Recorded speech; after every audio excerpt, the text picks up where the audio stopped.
Sa init nga ng panahon ngayon ay kailangan mo nga munang magkape. Pare, magkape ka muna. O sige, pahingi. Sige, kape. Nakapagkape ka na ba? Ngayon ay magre-review ulit tayo ng materials natin. Okay. Ang i-review nga natin yung ating mga charcoal pencil. O, hindi yan yung uunahin natin. Ang uunahin natin ay itong tatlong to. Will you spell my name? D-L-I-P-P-I!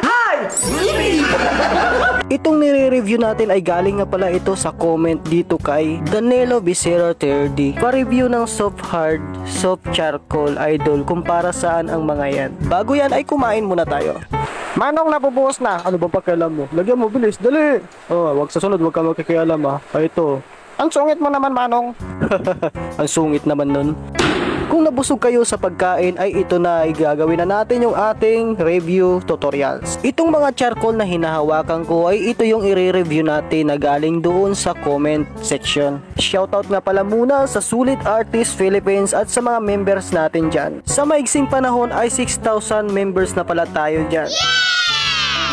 Okay, mamaya ay babanggitin din natin itong compressed charcoal na ito.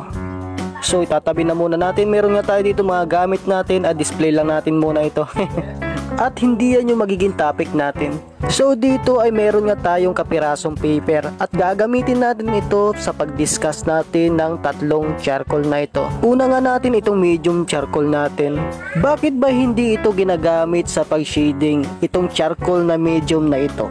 Itong medium charcoal na ito ay hindi kasi ito pwede pang shading at hindi rin ito pwedeng pang lining dahil hindi ito nabubura at hindi ito na-shade sa paper. Ginagamit lang naman ito sa mga line na pwedeng hindi ito burahin at hindi na-shade dahil hindi ito katulad ng soft charcoal natin. I-try natin siyang i-shade kung kakalat ba ito at mawawala iyang bilog na yan. Meron na kasi itong texture na nagkukompress at nag-fit mismo doon sa paper. Kapag ginamit mo kasi ito, meron na siyang sariling shade dahil manipis lang yung kinukonsumo niyang charcoal doon sa paper. Dahil ang para hindi mo ito ma-shade. Hindi katulad sa soft ay talagang ma-shade mo siya. At ito naman yung ininext natin, yung hard pencil charcoal natin. Ito ay mas manipis kisa doon sa nauna sa may medium. Kung sa medium ay manipis lang yung nakukonsumo na yung charcoal doon sa paper, ito ay mas manipis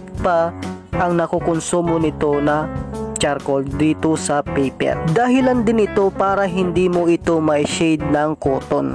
Dahil sa sobrang nipis niya ay wala ka halos na ma-shade dito o maikakalat dahil dati na siyang naikalat. Doon pa lang sa pag-line mo pa lang ay naikalat na ito talaga ng husto. Kapag makapal kasi ang charcoal na kumukonsumo doon sa paper, ibig sabihin yung kapal ng charcoal na yon, kapag shinade mo yon ay kakalat ito ng kakalat hanggang sa maging manipis ito at wala ka nang ma-shade dito dahil sa sobrang nipis niya na ay nakuha niya na yung limit ng pag-shading.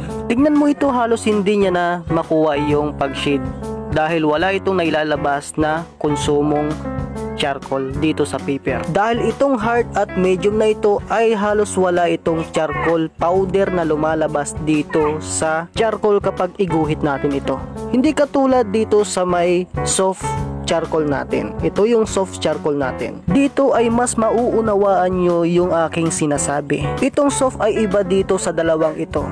Ito kasing soft ay nagkukonsumo ito ng powder mismo sa may paper. Kapag guhit ka gamit itong soft charcoal na ito ay malaking konsumong charcoal ang kanyang mailalabas dito. Kapag ginuhit mo kasi ang soft, yung powder na nilalabas niya doon sa may paper ay madali mong ma-shade ito dahil malaki yung powder o marami siyang powder na nilalabas dito. Kaya kapag i-shade mo ito ay mabilis itong kakalat. Ikakalat niya yung malaking powder o yung maraming powder na yon sa buong paper. Pansinin nyo masyado.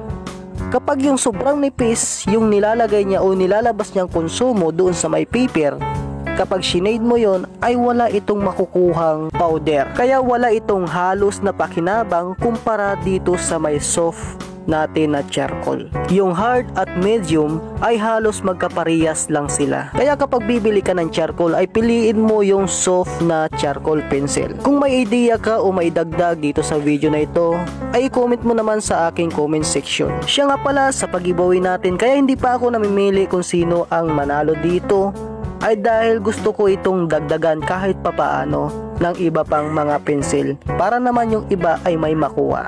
Manong, bakit nga ba sumasarap yung pagkain ninyo? Masarap talaga yung mga pagkain namin dito. Lalo na kapag kinakamay namin yung pagbibinta namin ng pagkain, ay talagang mas lalong sumasarap. Uy, wag niyong kalimutan i-follow si Juno Artist ha.